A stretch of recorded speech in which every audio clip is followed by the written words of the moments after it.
உலகம் பெரிது. ஆனால் நம்மால் பார்க்க முடிந்தது மிகச் சிறியது. ஏலியன்கள். நம் கிரகத்திற்கு வெளியே உயிர்கள் இருக்கின்றனவா?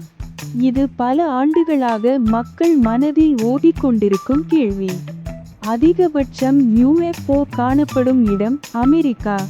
பென்டகன் கூட UFOவை பற்றி அறிக்கைகள் வெளியிட்டதுங்கடா. டெசர்ட். அமெரிக்காவின் நெவாடா மாகாணம் ஏரியா 51 இங்கே தான் அதிக UFO சிக்னல்கள், மர்ம ஒலிகள் மற்றும் காணப்பட்ட விசித்திர ஒலிகள்.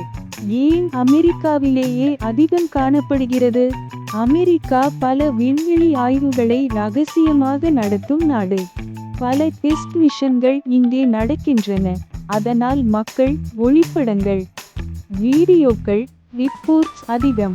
ஆனால் உண்மையிலேயே இவை எல்லாம் ஏலியன்களா? அல்லது மனிதர் உருவாக்கிய டெக்னாலஜியா? ஏலியன்கள் இருக்கிறார்களா என்பது இன்னும் உறுதி செய்யப்படவில்லை. ஆனால் நமது பிரபஞ்சம் மிகப்பெரியது. இந்த பூமியில் மட்டும்தான் உயிர்கள் இருக்கிறார்கள் என்று நாமே முடிவெடுக்க முடியாது. நாசா, இஸ்ரோ உள்ளிட்ட விண்வெளி ஆய்வு மையங்கள் பல கோள்களின் சூழ்நிலைகளை ஆராய்ந்து உயிர் இருக்க வாய்ப்பு உள்ள இடங்களை தேடிக்கொண்டே இருக்கின்றன. மக்கள் ஏலியன் குறித்த கதைகளை விரும்புகிறார்கள்.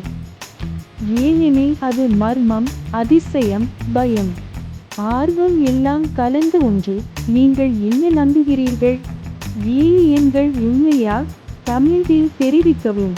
இது போன்ற நுண்ணறிவு வீடியோக்களுக்கு சப்ஸ்கிரைப் செய்ய மறக்காதீர்கள். நன்றி.